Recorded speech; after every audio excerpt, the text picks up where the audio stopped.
بسم اللہ الرحمن الرحیم ایاک نعبد و ایاک نستعین۔ میں آج اپنے ان سارے پاکستانیوں کا شکریہ ادا کرنا چاہتا ہوں کہ جو آج سڑکوں پہ نکلے، جنہوں نے مظاہرے کیے، پروٹیسٹ کیا، ایک الیکشن کمشنر کے ایک جانبدار فیصلے، ایک سازش کا حصہ بن کے، ایک مافیا کا حصہ بن کے اس نے جو فیصلہ کیا آج، اور جس کی وجہ سے میری قوم سڑکوں پہ نکلی، میں سب کا شکریہ ادا کرنا چاہتا ہوں۔ پہلے تو میں اپنی قوم کے سامنے یہ رکھنا چاہتا ہوں یہ کیا فیصلہ ہے، یعنی یہ توشہ خانہ کیا چیز ہے؟ توشہ خانہ وہ ہے کہ جب ملک کا پرائم منسٹر، اس کے وزیر، اس کے آرمی چیف، ان کو جب پریزنٹس ملتے ہیں، جب وہ اقتدار میں ہوتے ہیں، تو جب ان کو تحفے ملتے ہیں، تو یہ جو سارے تحفے ہیں یہ جاتے ہیں توشہ خانہ کے اندر۔ ایک پورا ریکارڈ ادھر قائم کیا جاتا ہے۔ اس توشہ خانہ سے ایک قانون کے تحت آپ فیصلہ کر سکتے ہیں کہ میں ایک آدھی قیمت، ہمارے دور میں آدھی قیمت ہم دے کے ہم وہ خرید سکتے ہیں وہاں سے۔ سارا ریکارڈ اس کا ہے پڑا ہوا ہے توشہ خانہ میں۔ تو یہ جو کیس اس نے کیا ہے، یہ جو کیس کے اوپر فیصلہ دیا ہے، میں آپ ساری قوم کے سامنے اب یہ کہنا چاہتا ہوں کہ جب بھی، اور انشاءاللہ ہم اب جا رہے ہیں عدالت میں آج سب کے سامنے کہنا چاہتا ہوں کہ یہ عدالت کے اندر کیس جائے گا اور اس میں ایک چیز غیر قانونی نہیں نکلے گی، کیونکہ سارا ریکارڈ اویلیبل ہے۔ اور جنہوں نے قانون توڑا ہے، توشہ خانہ کا قانون کس نے توڑا ہے؟ آصف زرداری نے اور نواز شریف نے۔ کیسے توڑا ہے؟ انہوں نے 4 مہنگی گاڑیاں اس توشہ خانہ سے نکالی ہے۔ قانون یہ کہتا ہے کہ آپ گاڑیاں نہیں نکال سکتے، مجھے بھی ملی تھی۔ تو ان کے کیس تو سنے نہیں، ان کے 10 سال سے کیس پڑے ہوئے جو انہوں نے یہ گاڑیاں غیر قانونی طور پہ نکالی تھی۔ اور وہ جو کہ سارے میرے وکیل نے آج قوم کے سامنے بتایا کہ سارا ریکارڈ اویلیبل ہے، اس کے اوپر اس نے یہ فیصلہ کیا۔ تو پہلے تو ہم جائیں گے انشاءاللہ عدالت میں، لیکن میں اس الیکشن کمشنر کے اوپر اپنی قوم کے سامنے اس کا ذرا اصلیت رکھنا چاہتا ہوں۔ یہ وہ آدمی ہے جو پچھلے 2.5 سال سے ہمارے خلاف فیصلے دے رہا ہے۔ 8 یا 9 دفعہ اس نے ہمارے خلاف فیصلہ دیا، ہم عدالت میں گئے اور عدالت نے اس کے فیصلے اوور ٹرن کر کے ہمارے حق میں فیصلے دیے، کیونکہ اس کے جو فیصلے تھے وہ غیر جانبدار نہیں تھے۔ ہم ای وی ایم مشینز کے اوپر کوشش کرتے رہے کہ اس ملک میں صاف اور شفاف الیکشن ہو، 2 سال کوشش کرتے رہے۔ اس الیکشن کمیشن نے پیپلز پارٹی اور نون لیگ کے ساتھ مل کے وہ نہیں ہونے دیا۔ ہم نے عدالت میں گئے کہ جو سینٹ کے اندر پیسہ چلتا ہے، سینٹ کے الیکشنز کے اندر، کہ وہ ووٹ ویریفائبل ہونی چاہیے، یعنی لوگوں کو پتہ ہونا چاہیے کہ آپ کے ایم پی کدھر ووٹ ڈال رہے ہیں۔ ہم سپریم کورٹ میں گئے، سپریم کورٹ میں اجازت دے دی کہ ووٹ ویریفائبل ہونی چاہیے، اس نے روک دی۔ اس کے بعد یوسف رضا گیلانی کا بیٹا پیسے دیتے ہوئے پکڑا گیا ووٹ خریدتے ہوئے، اس نے کوئی ایکشن نہیں لیا۔ یہ اس نے جب ہمارا یہ ابھی جو آڈیو لیکس ہوئی ہے، اس کے اندر کیا چیز آئی ہے سامنے؟ آڈیو لیکس میں یہ سامنے آئی کہ نون لیگ کے ساتھ بیٹھ کے یہ فیصلے کر رہا تھا کہ کون سے حلقے ہمارے کمزور ہیں اور کدھر پی ڈی ایم کی ووٹ جو تھی ہمارے حلقوں سے دگنی تھی۔ اس نے ان کے ساتھ بیٹھ کے فیصلے کیے۔ یہ جو ابھی حال ہی میں الیکشن ہوئے ہیں، اسی الیکشن کمیشن نے، اس نے پہلے بھی جب پنجاب کے بائی الیکشن ہوئے تب بھی پوری الیکشن کمیشن کی مشینری نے ان کی مدد کی، اور اس کے گورنمنٹ بھی پنجاب میں انہی کی تھی، گورنمنٹ کی مشینری نے بھی پوری مدد کی۔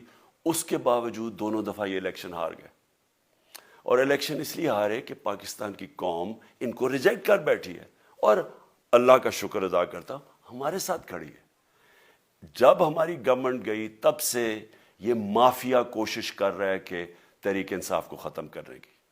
پہلے تو انہوں نے گورنمنٹ گرائی بیرونی سازش، پھر انہوں نے کروڑ روپیہ خرچ کیا، 20 یا 25 کروڑ روپے کی ووٹیں خریدی، لوگوں کو لوٹا بنایا، ہماری گورنمنٹ گرائی۔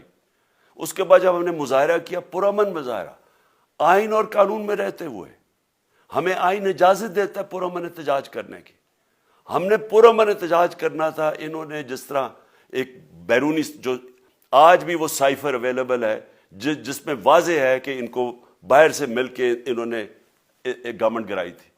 سب کو پتہ ہے سندھ ہاؤس میں 20-25 کروڑ روپیہ چلا اور گورنمنٹ انہوں نے گرائی. اس کے اوپر مظاہرہ ہم نے کیا 25 مئی کو. انہوں نے جس طرح کا ظلم و تشدد کیا ہمارے اوپر پاکستان کی تاریخ میں ایسے کبھی نہیں ہوا. عورتوں بچوں کے اوپر دیکھ رہے ہیں فیملیز, انہوں نے شیلنگ کی, گھروں میں گھس گئے رات میں, جو پنجاب پولیس کو انہوں نے استعمال کیا, اور انہوں نے سمجھا کہ پارٹی کراش ہو جائے گی. پھر بھی نہیں ہوئی. پنجاب کے بائی الیکشن ہار گئے. پھر انہوں نے میرے اوپر کیسز کرنے شروع کر دیے.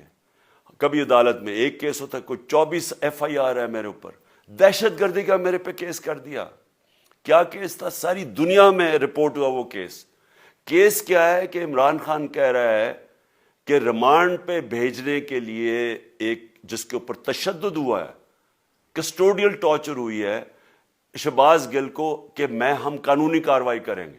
اس کے اوپر دہشت گردی کا کیس کر دیا. تو پوری کوشش کرتے رہے نہ کسی طرح اس کو, کیونکہ میچ میں تو آپ کھیل نہیں سکتے تھے, تو عمران خان کو میچ سے نکال دو باہر. یہ شروع سے ان کی کوشش تھی. پتہ ان کو چل گیا کہ عوام آ گئی ہے کھڑی ہو ہمارے ساتھ. بڑے میں جلسے ہوئے ہیں, کبھی اتنے بڑے جلسے ہوئے ہی نہیں پاکستان میں. اور پھر یہ جو ابھی جو الیکشن ہوا ہے اس کے اندر پوری پلاننگ کرتے ایک کینڈیڈیٹ کھڑا کر کے پھر بھی ہار گئے. تو یہ مجھے پہلے ہی پتا تھا کہ انہوں نے اس کا رزلٹ کیا آنا ہے. میری ساری پارٹی کو پتا ہے, میں نے ان کو واٹس ایپ کیا, اپنے سارے لوگوں کو بتایا. مجھے کل رات میں نے سب کو بتا دیا کہ اس نے ڈسکوالیفائی کرنا ہے, کیونکہ یہ اس سازش کا حصہ ہے, یہ مافیا کا حصہ ہے. اور مافیا کیا کوشش کر رہی ہے یہ ذرا ساری قوم سن لو. جو پاکستان کی سب سے بڑی پارٹی ہے, جو فیڈرل پارٹی ہے, باقی پارٹیز تو اب صوبائی پارٹیز رہ گئی ہیں, چھوٹی سکڑ کے ہو گئی ہیں فیملی پارٹیز. جو سارے ملک کے اندر ایک فیڈرل پارٹی ہے اس کو ختم کرنے کی کوشش کر رہے ہیں. اور یہ میں پھر سے اس ملک کی تکلیف دے جو ہمارا تاریخ کا حصہ تھا, جب ایسٹ پاکستان ہمارے سے علیحدہ ہوا, کیا ہوا تھا؟ جو پارٹی کو سب سے بڑا مینڈیٹ ملا اسی پارٹی کو ختم کرنے کی کوشش کی. ملک کا جو ہوا وہ تاریخ کا حصہ ہے. یہ پھر کوشش کر رہے ہیں کہ ایک پارٹی جو ساری فیڈریشن کو اکٹھا رکھ سکتی ہے اسی پارٹی کو ختم کرنے کی کوشش کر رہے ہیں کہ جناب عمران خان کو کسی طرح ڈسکوالیفائی کریں اور پھر الیکشن ہو. اور پھر مجھے اور نواز شریف کو ایک ہی طرح دکھایا جا رہا ہے کہ اچھا جی عمران خان بھی ڈسکوالیفائی ہو گیا تو نواز شریف بھی ہو گیا. نواز شریف اس ملک کا بڑا مجرم ہے. 30 سال سے چوری کر رہا ہے اس ملک کا پیسہ باہر. بڑے بڑے محلات ہیں اس کے اور اس کے بچوں کے باہر. ایک رسید نہیں دکھا سکتا کہ پیسہ کدھر سے آیا. میں نے کرکٹ کھیلتا تھا تو میں نے ایک فلیٹ خریدا. میں تو پبلک آفس ہولڈر بھی نہیں تھا. 34-35 سال پہلے میں نے فلیٹ خریدا جب کرکٹ کھیلتا تھا. اس کے باوجود میں نے 8 مہینے عدالت کے اندر ایک ایک رسید بتائی کہ مجھے کدھر سے انکم آئی, کدھر سے آمدنی آئی, اور باہر سے حلال کے پیسے کی جو میں نے جو خرچہ جو خریدا فلیٹ, اس کو جب بیچا بینک کے تھرو پاکستان میں پیسہ لے کے آیا, اپنے ملک میں پیسہ لے کے آیا. اس کی بھی منی ٹریل تھی. عدالت نے مجھے صادق اور امین کا, اور مجھے مقابلہ اس آدمی سے کر رہے ہیں جو اربوں روپے کی پراپرٹیز لے کے بیٹھا ہوا ہے. کبھی کوئی جھوٹ بولتا ہے کہ جی مجھے قطری کھاد کے جی قطری نے پیسے دے دیے, کبھی وہ کہتا ہے یہ ہے وہ ذرا ہے, وہ فیل ہو جاتا ہے. وہ بیٹی کہتی ہے میرے لندن تو چھوڑو پاکستان میں کوئی پراپرٹی نہیں ہے, اور پھر پراپرٹی نکلا. یعنی جو بتا ہی نہیں سکتے کہ اس ملک سے باہر اربوں روپے کی پراپرٹیز ہے, اور اس کو اور میرے ساتھ کر رہے ہیں کہ جی آپ دونوں ڈسکوالیفائی ہو گئے.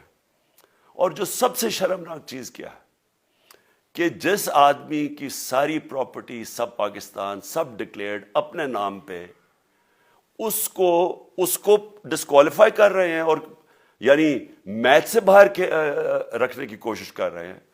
اور کن کو اس ملک میں بچایا جا رہا ہے؟ اس ملک کے بڑے بڑے مجرم جن کے اوپر اربوں روپے کے کیسز ہیں, وہ آ کے پہلے تو ان کو سازش کے تحت ملک پہ بٹھایا جاتا ہے, پھر وہ قانون اسمبلی میں بیٹھ کے نیب کا قانون چینج کرتے ہیں اور 1100 ارب روپے اپنا معاف کروا لیتے ہیں.